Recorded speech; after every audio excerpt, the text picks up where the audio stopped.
magic makers, and welcome back to the Metaphysical Apothecary. We are your hosts, Megan and Shannon. We are also known as the Scorpio Sisters, and we are here to explore the mysterious, magical, and the arcane. So the question becomes, if the demons we just talked about aren't evil, then where do evil demons come into play in all of this?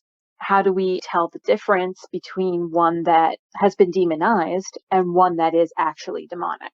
Most of the demons that have been super negative, as in like they are nefarious, malicious entities that are out to do nothing more than cause fear. I don't want to say they don't have names, but their names are not super well known. Yes. Within mythos.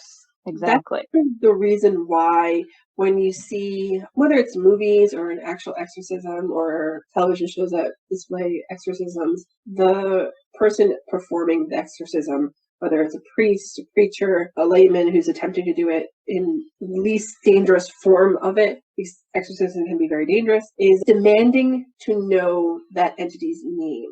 This harkens back to our Power of Names podcast, where if you have the name or if you name something, you then have some kind of authority or energetic authority over a thing in order to better understand and thus control how you react to it and how it reacts to you. So the Kako demons, the negative entities that we find very popular in our media and we do have interactions with on I guess a regular, semi-regular basis if we have enough material to have television shows that have them in it. Yeah, right. They are definitely part of the exorcism process is demand to know their name in the name of Jesus Christ, in the name of God, in the name of, insert your head of your faith in your belief system, who has the utmost authority over everything and anything under creation. And you are demanding to know their name because the names that they have are not well known. It's not Beelzebub. You very rarely come across a possession where Beelzebub is actually possessing a person. If he's in his I'm pissed off mode and I'm flying around, he's probably in a fly format. Or he's manifesting in a humanoid shape. Right. In general, the demons who are possessing people and causing problems don't want you to know their name because then you're going to have power over them to be able to cast them out more easily. So we do have the names of some of the most popular ones. We are not going to say them on this podcast. Nope. If you decide to do that research on your own, that is a risk that you are taking on yourself. We do not recommend that you do that research. Take precautions. Take super big precautions. Yes. However, if you decide to do that research, take precaution. Put down a salt circle, call on your deities for protection, do some other protection rituals. Just make sure that you are cleansing the space after your research is finished. Don't half-ass the cleansing either.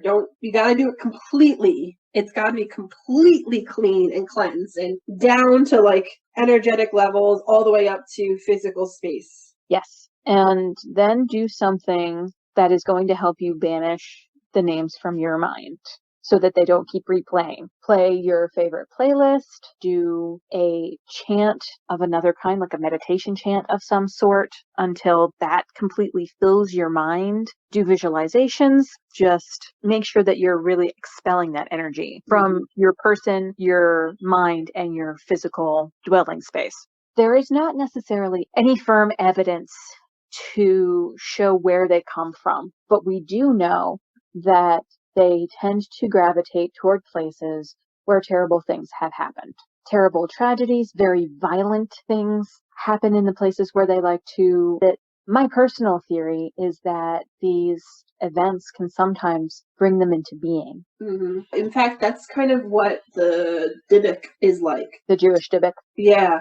One of the ways the Dybbuk forms is through all of the negative human expression associated with a violent and or tragic, just really horrible thing that has happened. Even the most serious one is supposed to have formed and then put in a box around World War II.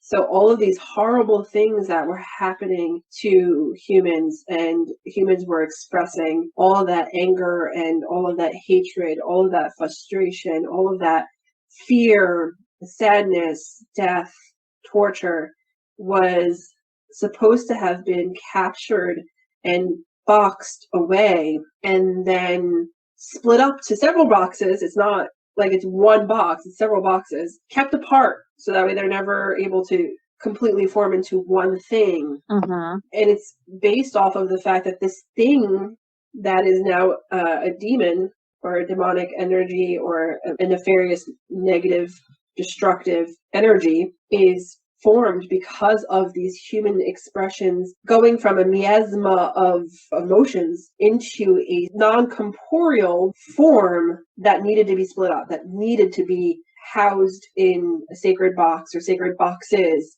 and never allowed to be in the same place at the same time ever again. Mm-hmm. That's one theory as to how they come into being. It is the very force and energy, the residue of an event like that is strong enough that it takes on consciousness and becomes something that needs to be fed.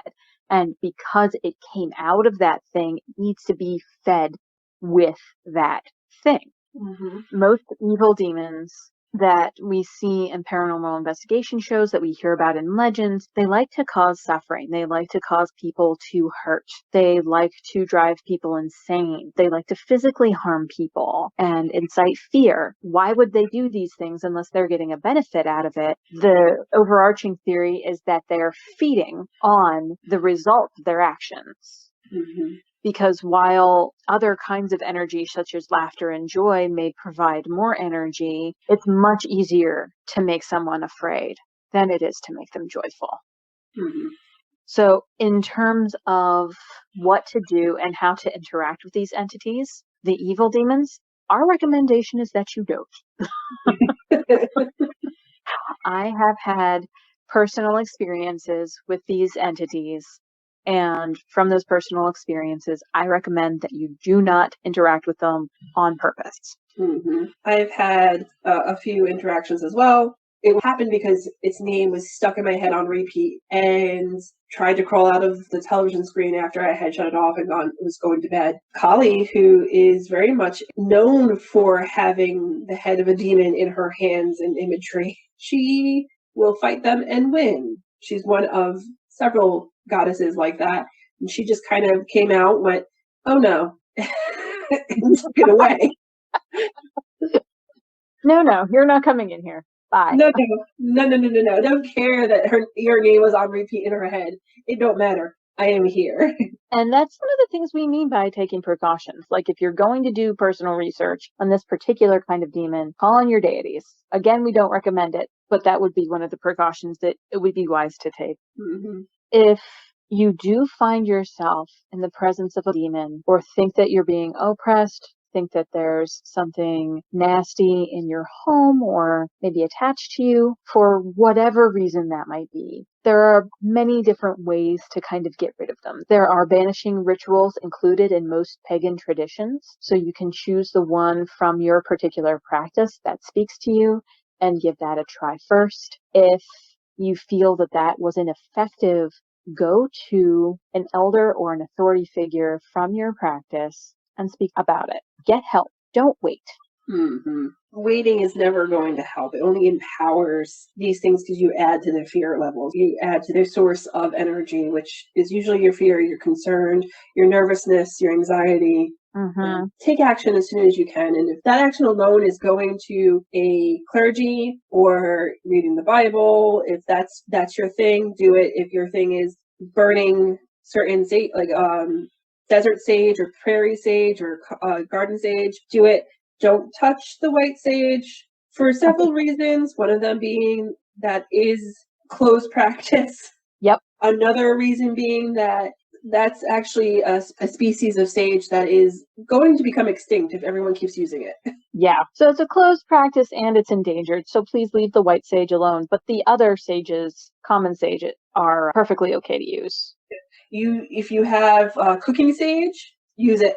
That's perfectly fine. Use it. The other things you can burn or as incenses you can use. Another one that's really good for getting rid of negative energies is camphor. You have options. There are ways to get rid of it, and they work. Mm-hmm. They work, especially as long as you believe that they work. They work because it becomes a battle of wills. If your will is strong enough to say, this is my domain, you don't belong here, get out, you probably don't need to bring in anyone else. If you don't have the equal to or greater than willpower than it, if you're Christian, getting a priest in to do an exorcism, getting a preacher to do an exorcism, all of those would also be fine, or house blessing sometimes works better. Mm-hmm. Don't be inactive. Don't hesitate. Yes. If you sense something is wrong, take action immediately. Even if there's nothing in your house or attached to your person, doing a cleansing or getting rid of toxic energy, it's never going to hurt you. Nope. Just like wiping down the kitchen table. No matter how many times you wipe down the kitchen table, wiping it down is not going to hurt. Exactly. That's all we have on the topic for today. Thank you so much for listening in, and we hope you'll join us again. In the meantime, you can follow us on our blog for some more witchy wisdom, as well as check out some of our original art on Society 6 for sacred decor and more. Thank you again for joining us, and go make some magic and live your best life. Bye. Bye, everyone.